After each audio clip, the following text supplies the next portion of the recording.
চলে এলো scam 2003 web সিরিজের সেকেন্ড পার্ট, অর্থাৎ এপিসোড 6 থেকে 10 এর এক্সপ্লেনেশন।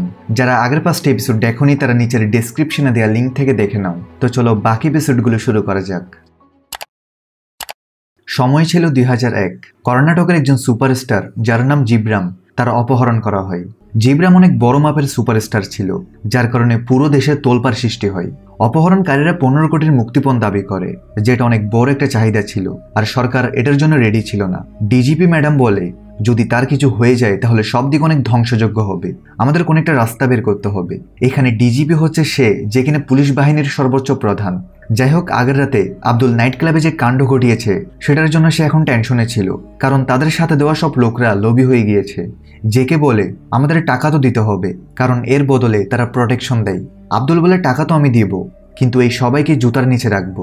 এবার আব্দুল তার সব পোকামাকড়দের কল দিয়ে তাদের মূল্য জিজ্ঞেস করে। তখন কেউ 3 লাখ তো কেউ 2 লাখ সপ্তাহে চেয়ে বসে, আর আব্দুল সবকিছু রেকর্ডিং করে নেয় যেন সবাইকে তার পায়ের নিচে রাখা যায়। তবে মোরে 30 লাখ চেয়ে বসে, কিন্তু এরা সবাই জানে না এই পরিমাণ টাকা আব্দুলের জন্য কিছুই না। কিন্তু তাদের আচরণ আব্দুল কারো বুদ্ধিমান করে দিয়েছে। এরপর সে ব্যাংকে যায় আর সব রেকর্ড করা ট্যাপগুলোকে লকারে রেখে দেয়, যেটার চাবি সে জেকে দিয়ে দেয়। তখন কর্ণাটক থেকে ফাহিমের কল আসে। আব্দুল বলে, আপনার কি চাই? ফাহিম শেখ বলে, সব কথা মোবাইলে সম্ভব না, কর্ণাটক এসে যাও। যখন আব্দুল তার কাছে পৌঁছায় তখন সে বলে, সুপারস্টারকে ছাড়ানোর জন্য চন্দন চোররা 15 কোটি চেয়েছে, এখন সরকার তো সে টাকা দিবেও না, এখন শুধু তুমি আছো যে এত টাকা তুলতে পারো। আব্দুল বলে, খেলা বড়, কাজ তো আমি করে দিব, তবে এর বদলে সেলিমকে কর্ণাটকের মন্ত্রী বানিয়ে দিতে হবে। ফাহিম এই চুক্তিতে রাজি নয়, আর আব্দুল সোজা সেখান থেকে চলে যায়। সে যাওয়ার পর ফাহিম রাজেশকে কল করে, যে কিনা ডিজিপি ম্যাডাম আর এই মন্ত্রী ইত্যাদির উপদেষ্টা ছিল। ফাহিম তাকে বলে আব্দুল মানা করে দিয়েছে। এদিকে রাস্তায় সেলিম আব্দুলকে বলে, আপনার এই কাজগুলোর ব্যাপারে এখন ভাবিও জেনে গিয়েছে হয়তো। রাতে আব্দুল তার ঘরে যায়, তখন তার স্ত্রী তার সাথে কথা বলে না। সকালে সে উঠে দেখে তার স্ত্রী তার মেয়েকে নিয়ে ঘর থেকে চলে গিয়েছে। সে তার স্ত্রীকে কল করে, তখন তার স্ত্রী বলে, আজকের পর থেকে আমাদের ফোন করার কোনো দরকার নেই। অন্যদিকে রাজেশ একজন police commissioner অরবিন্দকে Abdul Karim তেলগিরি file দেয় আর বলে, মনে থাকে যেন হাত মোচড়াতে হবে, ভাঙতে নয়। এরপর কমিশনার রজনীকান্ত নামের এক পুলিশ অফিসারকে ডাকে আর বলে, 2-3 বছর ধরে শহরে নকল স্ট্যাম্প পেপারের কাজ চলছে, যার পেছনে আব্দুল করিম তেলগির হাত আছে। আমরা সূত্র থেকে জানতে পেরেছি আজ স্ট্যাম্প পেপারের ডেলিভারি হবে। ওদিকে সোলাইমানের মা আব্দুলের কাছে যায় আর বলে, 7 মাস হয়ে গিয়েছে সোলাইমান আমার সাথে দেখা করতে আসেনি, কিন্তু টাকা সময় মতো পাঠিয়ে দিচ্ছে। আপনি কি তাকে বলে দিতে পারবেন যে তার মা তাকে অনেক মিস করছে? এখন সোলাইমান বেচারা আসবে কোথা থেকে, কারণ তাকে তো আব্দুল মেরে ফেলেছে। এরপর আব্দুল একটা জায়গায় সোলাইমানকে দেখতে পায়। আব্দুলের প্রেশার কমে যায় আর সে অজ্ঞান হয়ে পড়ে যায়। ওদিকে রজনীকান্ত রাতে আব্দুলের একটা ট্রাক ধরে ফেলে, যেখানে অনুমান করা হয় ট্রাকের ভেতর 90 লাখ টাকার স্ট্যাম্প পেপার রয়েছে। এখন এই খবরটা চারদিকে ছড়িয়ে পড়ে। সংসদে বিরোধী দলের আন্না বলতে থাকে, এই পেপারগুলো আব্দুল সরকারের সাহায্যে চুরি করেছে। এদিকে আব্দুল যখন হসপিটালে ছিল তখন তার কাছে সেলিমের কল আসে। সে বলে, ব্যাঙ্গালোরে আমাদের ট্রাক ধরা পড়েছে, আপনি জানেন তো সেটার পিছনে কার হাত রয়েছে? এরপর আব্দুল ব্যাঙ্গালোরে পৌঁছায়। সে ফাহিম শেখকে নিয়ে রাজেশের কাছে যায়। আব্দুল বলে, আমি আমার সব লোকদের জেলের বাইরে চাই, আর পুলিশ অফিসার রজনীকান্তের লাগাম একটু টাইট করো। রাজেশ রাজি হয় আর আব্দুল তাকে 15 কোটি হ্যান্ড ওভার করে দেয় আর বলে, এটা আমার ছোট্ট অবদান। এখন এই টাকাগুলো দিয়ে সুপারস্টার জিব্রামকে ছাড়ানো হয়। আব্দুল আবার মুম্বাই গিয়ে ডাক্তারের সাথে দেখা করে। ডাক্তার তাকে বলে, তোমার রক্তের টেস্ট রিপোর্ট চলে এসেছে, যেখানে তোমার রক্তে HIV পজিটিভ পাওয়া গেছে, আর তুমি যদি এদিক ওদিক ঘুরে বেড়াও তাহলে শীঘ্রই তোমার এইডস হয়ে যাবে। এখন এগুলো শুনে আব্দুলের মাথায় তো আকাশ ভেঙে পড়ে। এরপর সে তার নর্তকীর কাছে পৌঁছায় আর রাগে তার উপর চিল্লাতে থাকে। সে বলে, তুই আমাকে নোংরা রোগ দিয়ে দিয়েছস, কিন্তু উল্টো সেই মেয়েটা তার উপর চিল্লাই যে চলে যায় এখান থেকে, তুই আমার লাইফ শেষ করে দিয়েছস, তুই আমাকে হয়তো এই রোগ দিয়ে দিয়েছস, গিয়ে সামাল তোর বউকে, কোন এই রোগ তুই তোর বউকেও দিয়ে রাখিস নি তো। এরপর জেকে আব্দুলকে বলে, আপনি একবার ভাবির কাছে গিয়ে দেখা করলে ভালো হতো। আর আব্দুল তার স্ত্রীর কাছে যায়, তবে সে তাকে তার রোগের ব্যাপারে বলে না। তার স্ত্রী তো আব্দুলের কথা শুনছিল না। আব্দুল বলে, তুমি বলো তো আমি আজমির গিয়ে কসম করব যে আজকের পর থেকে আমি তোমাকে কোনো মিথ্যা বলবো না। এরপর নভেম্বর 2001 সালে আব্দুল তার ওয়াইফের সাথে আজমির শরীফ যায়। ওদিকে রজনীকান্ত বিরোধী দলের সেই আন্নার কাছে যায় আর তাকে বলে, আমি স্ট্যাম্প পেপার কেসের পুরো তদন্ত করে 26 জনের নাম পেয়েছি, তবে এর বদলে তারা আমাকে এই কেস থেকেই সরিয়ে দিয়েছে। এখন এই নামগুলো আমি আপনাকে দিচ্ছি, হয়তো আপনি কিছু করতে পারবেন। এরপর আন্না জনগণের কাছে যায় এবং সরকারকে ধমকি দেয় যদি শীঘ্রই কোনো ব্যবস্থা না নেওয়া হয় তাহলে আমি নিজেকে জ্বালিয়ে শেষ করে দিব। এরপর ডিজিপি ম্যাডাম কমিশনারকে নিজের কাছে ডাকে আর জিজ্ঞেস করে এই নামগুলো থেকে কতজনের বিরুদ্ধে ব্যবস্থা নিয়েছো। কমিশনার চুপ করেছিল। ডিজিপি বলে লিস্টে সবার শেষে সেটাকে আব্দুল করিম তেলগি, এটা তো কোনো পার্টির লোক মনে হচ্ছে না, তুলে নাও তাকে। এবার কমিশনার এটা গিয়ে রাজেশকে বলে। রাজেশ বলে অপেক্ষা কিসের, তুলে নাও তাকে। এরপর কমিশনার আব্দুলকে গ্রেফতার করার জন্য আজমির শরীফ যায় এবং আরেকবার তার ফ্যামিলির সামনেই তাকে গ্রেফতার করা হয়। সেখানে রাজেশও এসেছে। আব্দুল বলে এটা কি হচ্ছে, 15 কোটি দিয়েছিলাম আমি, যেন আমাকে কেউ হাতও লাগাতে না পারে। রাজেশ বলে আমাদের কাছে আর উপায় নেই, শুধু 90 দিনের ব্যাপার, ততদিনে আন্না চুপ হয়ে যাবে আর তুমিও জেল থেকে বাহির হয়ে যাবে, জেলে তোমাকে সবকিছু দেওয়া হবে। এরপর আব্দুলকে জেলে পাঠানো হয়, যার পরে জানুয়ারি 2001 সালে জেকে সেলিম আর উকিলের সাথে ব্যাঙ্গালোরে জেলে যায়। সে আব্দুলকে বলে সবার থেকে মনে হচ্ছে আমাদের ব্যবসা বন্ধ হওয়ার পথে, তাই সবাই নিজেদের ভাগের টাকা চাচ্ছে। আব্দুল বলে তাহলে আরো বেশি মাল ছাপো আর সবাইকে টাকা কামিয়ে দাও, আমাকে ফাহিম শেখ ফাঁসিয়েছে, তার তো আমি অন্য কোনো ব্যবস্থা করব। এরপর আব্দুল ফাহিম শেখের উপর অভিযোগ করে যে সেও তার সাথে এই ধান্দায় ছিল। এখন বিরোধী দল এটাকে আরো প্রচার করতে শুরু করে। উকিল আব্দুলকে বলে ফাহিমের মন্ত্রিত্ব চলে গিয়েছে, এখন স্টেট গভর্নমেন্ট একটা স্পেশাল ইনভেস্টিগেশন টিম তৈরি করেছে এই মামলাটির জন্য। কিন্তু আব্দুল থেকে লাগছিল মুম্বাই হোক বা কর্ণাটক, সব মামুরা তার পকেটে। এরপর ডিজিপি ম্যাডাম সূর্যা প্রতাপ গেহলটকে তার কাছে ডাকে আর বলে আব্দুলের 90 দিনের জুডিশিয়াল কাস্টাডি 1 সপ্তাহে শেষ হচ্ছে, আব্দুল যেন বাইরে বের হতে না পারে। আর হ্যাঁ, ফাহিম শেখের উপর যেন দোষ না আসে, কারণ সেই যেহেতু ছিল একজন সরকারি মন্ত্রী, তাই সেই যদি এর ভেতরে জড়িয়ে পড়ে তাহলে সরকারের রেপুটেশন খারাপ হবে। এরপর সূর্যা প্রতাপ নিজের একটা টিম বানিয়ে আব্দুলকে প্রশ্ন করার জন্য আদালতের অনুমতি চাই, তবে তাদের পারমিশন দেওয়া হয় না। এরপর সূর্যা যায় আব্দুলের উকিলের কাছে। উকিল তাকে ইনডাইরেক্টলি আব্দুলের পক্ষ থেকে ঘুষ অফার করে, কিন্তু সে জানতো না সূর্যা প্রতাপ ছিল একজন কড়া সৎ অফিসার। সূর্যা বলে আব্দুলকে বলে দিও যতক্ষণ নিয়ম কানুনের মধ্যে দিয়ে চলছি তো চলছি, কিন্তু একবার যদি তার পেছন পড়ে যায় তাহলে সব নিয়ম ভেঙে যাবে। এরপর উকিল এই কথাগুলো গিয়ে আব্দুলকে বলে যে সূর্য অনেক সৎ অফিসার, যদি তার হাতে আমাদের বিরুদ্ধে কোনো প্রমাণ সামগ্রী আসে তাহলে সে বড়সড় তোলপাড় সৃষ্টি করবে। ওইদিকে সূর্যা রজনীকান্ত থেকে নেওয়া লিস্টের বাকি 25 জনের পেছনে পড়ে যায়, কিন্তু সে কিছু খুঁজে পায় না। এরপর সূর্যা ডিজিপি ম্যাডামকে বলে আমাদের কাছে যথেষ্ট প্রমাণ নেই, আব্দুল বেল পেয়ে যাবে, আর এই 25 নামগুলো ফেক, এই নামের কোনো মানুষ নেই। ডিজিপি বলে এই জন্য তো এই কেস তোমাকে দিয়েছি। এরপর সূর্যা যে মালগুলো ট্রাক থেকে উদ্ধার হয়েছে সেগুলো দেখতে যায় আর সবাইকে বলে এগুলোর আবার ওজন করো, দেখি কয় লাখ টাকার মাল। ওজন করার পর সে জানতে পারে মাল 90 লাখ টাকার নয়, বরং 9 কোটি টাকার। এরপর সূর্যা মুম্বাইয়ে যায় আর সবার প্রথমে সে আব্দুলের সেই নর্তকের কাছে যায় আর জিজ্ঞেস করে সে তোর সাথে কি কি বিষয়ে কথা বলতো। সে মেয়েটা বলে আমি জানতাম সে শুধু বিয়ের কার্ড ছাপার বিজনেস করে, এছাড়া আমি আর কিছু জানি না।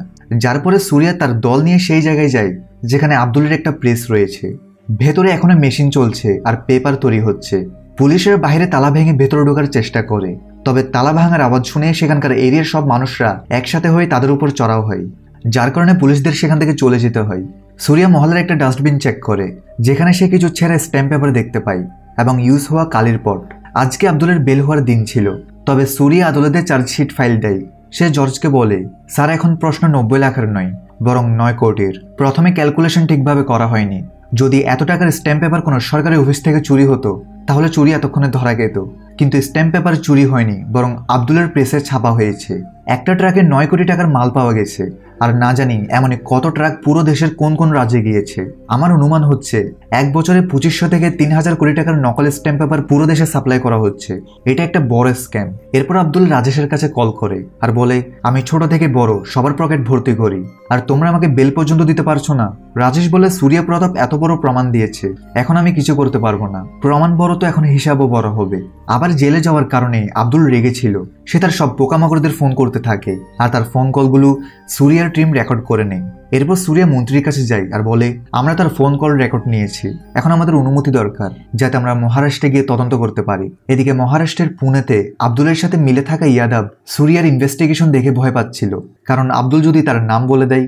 তাই সে পুনের পুলিশ কমিশনার জগদীশ সুরিকে ফোন করে আর বলে আব্দুলকে গলার সাথে বেঁধে রাখো, যার পরে আমি তোমার প্রমোশন করে মুম্বাইতে নিয়ে আসবো।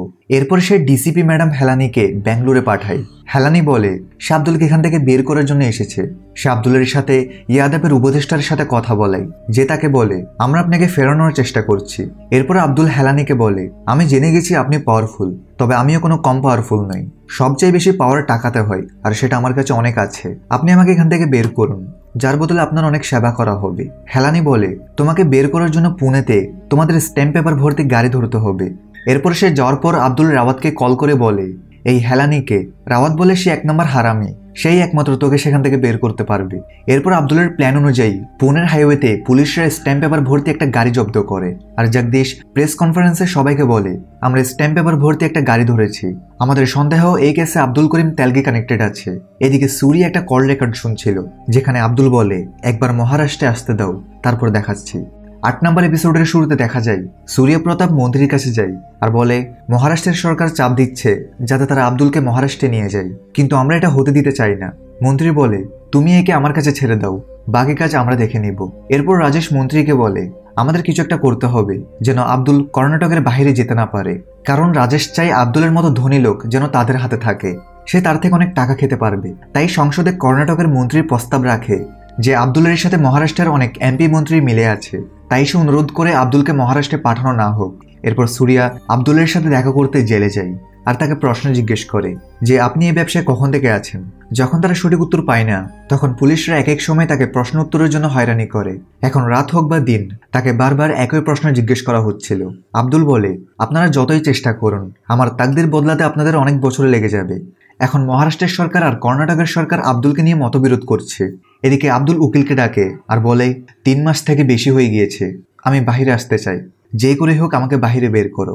তাই উকিল আব্দুলের কথা অনুযায়ী কর্ণাটকের সরকারি পার্টি অফিসে আসন্ন নির্বাচনের জন্য মিষ্টির প্যাকেট ভর্তি কোটি টাকার ঘুষ পাঠিয়ে দেয়। আর এদিকে রাজেশ ফাইনালি মন্ত্রী শশীধরকে বলে, এখন ফাহিম শেখকে ফাঁসিতে লটকানোর সময় এসে গিয়েছে। তাই অবশেষে ফাহিমকে আটক হওয়া সে স্ট্যাম্প পেপার ভর্তি গাড়ির কেসে ফাঁসিয়ে দেওয়া হয় আর তাকে জেলে পাঠানো হয়। আর আব্দুল কর্ণাটকের জেল থেকে বাহিরে চলে আসে। সূর্য যখন এটা জানতে পারে, তখন সে জেলে এসে চিৎকার শুরু করে। ম্যাডাম হেলানি বলে, কোর্টের অর্ডার, জিজ্ঞাসাবাদ করার জন্য মহারাষ্ট্র নিয়ে যাচ্ছি। আব্দুল সূর্য প্রতাপকে বলে, স্যার আপনি সত্যি শুনেছেন, আমি টাকা কামাই না বরং বানাই। এখন আব্দুল তাদের নাকের নিচ দিয়ে চলে গিয়েছে। আব্দুলকে পুনের সেন্ট্রাল জেলে পাঠানো হয়। রাতে যখন আব্দুল খাবার খাচ্ছিল, তখন 2জন পুলিশ এসে তাকে মারধর করে বলে, তোর কত বড় সিন্ডিকেট ছিল। আব্দুল বলে, গিয়ে ইয়াদবকে জিজ্ঞেস কর। পুলিশরা বলে, কোনো মন্ত্রীর নাম নিলে প্রতিদিন এসে তোকে এমনই মারবো। এরপর আব্দুল উকিলকে জিজ্ঞেস করে, এটা কি হচ্ছে? 2জন পুলিশ আমাকে মেরে গিয়েছে। উকিল বলে, তারা আমাদের 2টি আস্তানার রেডও মেরেছে, এখন তারা তাদের ইচ্ছা অনুযায়ী কাজ করছে। ইয়াদব, হেলানি, জগদীশ এদের সবার উদ্দেশ্যে এখন তোকে জেলেই ফেলে রাখা। এরপর দিন সে পুলিশরা আবার আসে আর আব্দুলকে মারধর করে। আব্দুল বলে, মারতে এসেছো আমাকে, মারো, আমার থেকে এইডস, একটা কামড় দিলে তোমাদেরও এইডস হয়ে যাবে, আসো, কোথায় পালাচ্ছ?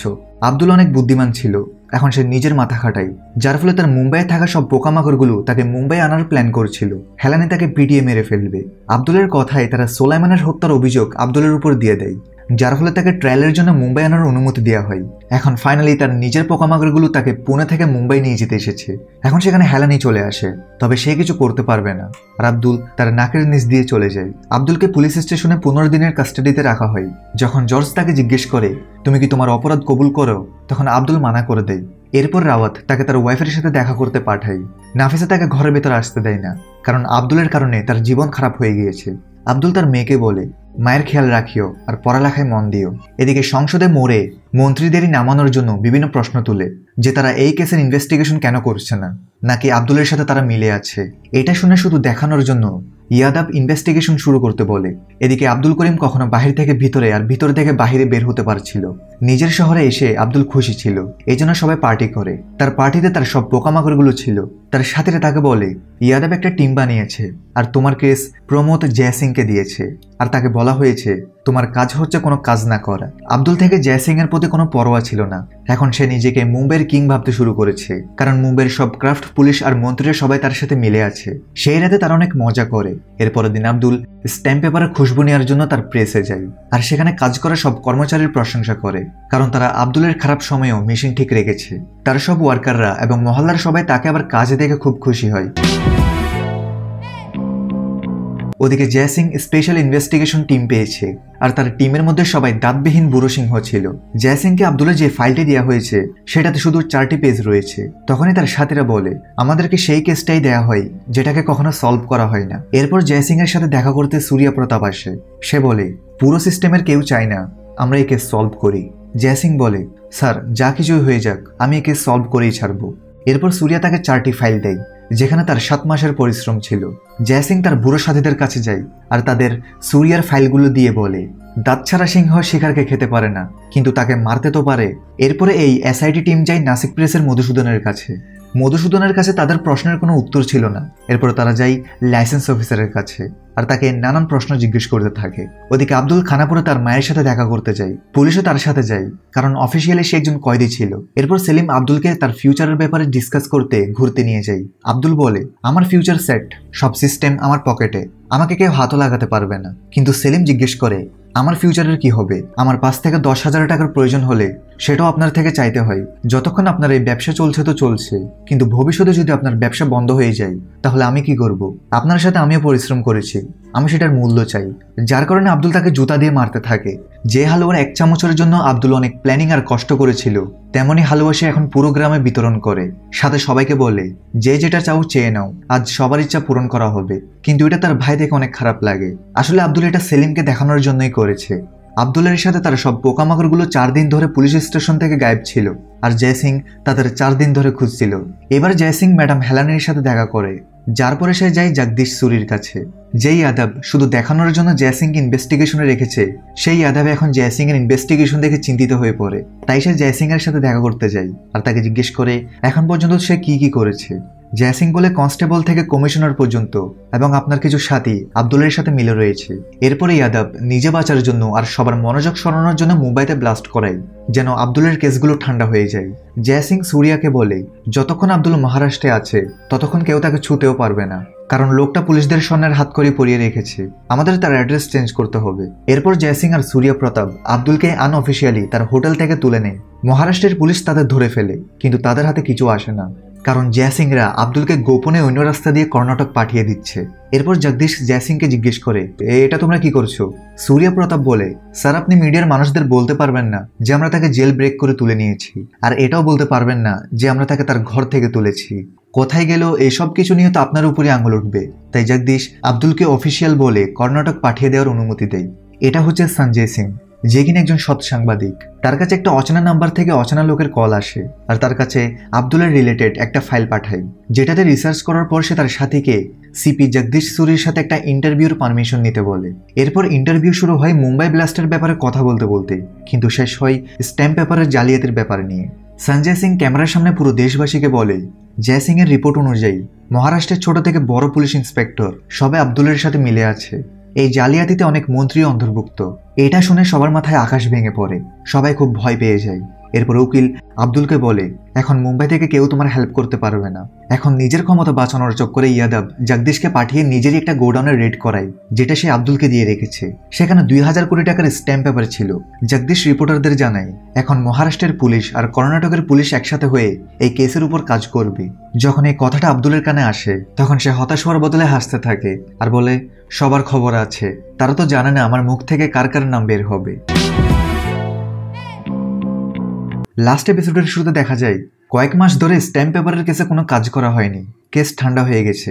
তাই একজন পরিচিত সোশ্যাল অ্যাক্টিভিস্ট মলতি মোহন 2003 সালে একটা পিআইএল ফাইল অর্থাৎ জনস্বার্থ মামলা মুম্বাই হাইকোর্টে দাখিল করে আর বলে, আমি জনগণের টাকা অন্য কাউকে খেতে দিব না, যত মানুষ আব্দুলের সাথে জড়িত সবাইকে শাস্তির আওতায় আনবো। এখন জগদীশ ভয় পেতে শুরু করে যে রিটায়ারমেন্টের আগে তার উপর কোনো এলিগেশন না এসে পড়ে। এরপর নিউজ পেপারে আসে SIT in Maharashtra given complete power, অর্থাৎ জয়সিং এর স্পেশাল টিম মহারাষ্ট্রে যে কোনো অ্যাকশন নেওয়ার অনুমতি পেয়ে গিয়েছে। আব্দুল এই নিউজটা পড়ে নেয় আর ইন্সপেক্টর মধুকর ডোম্বেকে কল করে। ডোম্বে বলে, জয়সিং কাকে কাকে গ্রেফতার করবে, তুমি চিন্তা করিও না, কোনো কিছু হবে না। ডোম্বে জয়সিংকে যতটা মূল্যায়ন করত কমই করত। জয়সিং আব্দুল করিমের সব পোকামাকড়দের এক এক করে গ্রেফতার করা শুরু করে, যেটাতে ম্যাডাম হেলানি, মধুসূদন মিশ্রা আর সিপি জগদীশ সুরিও ছিল। এখন কর্ণাটক সরকারও টেনশন করছিল, কারণ সেখানেও তার কিছু পোকামাকড় রয়েছে। উকিল আব্দুলকে বলে, আমি তোমার মেশিনগুলো অন্য কোথাও শিফট করিয়ে দিয়েছি, জেকে আর সেলিম লুকিয়ে আছে।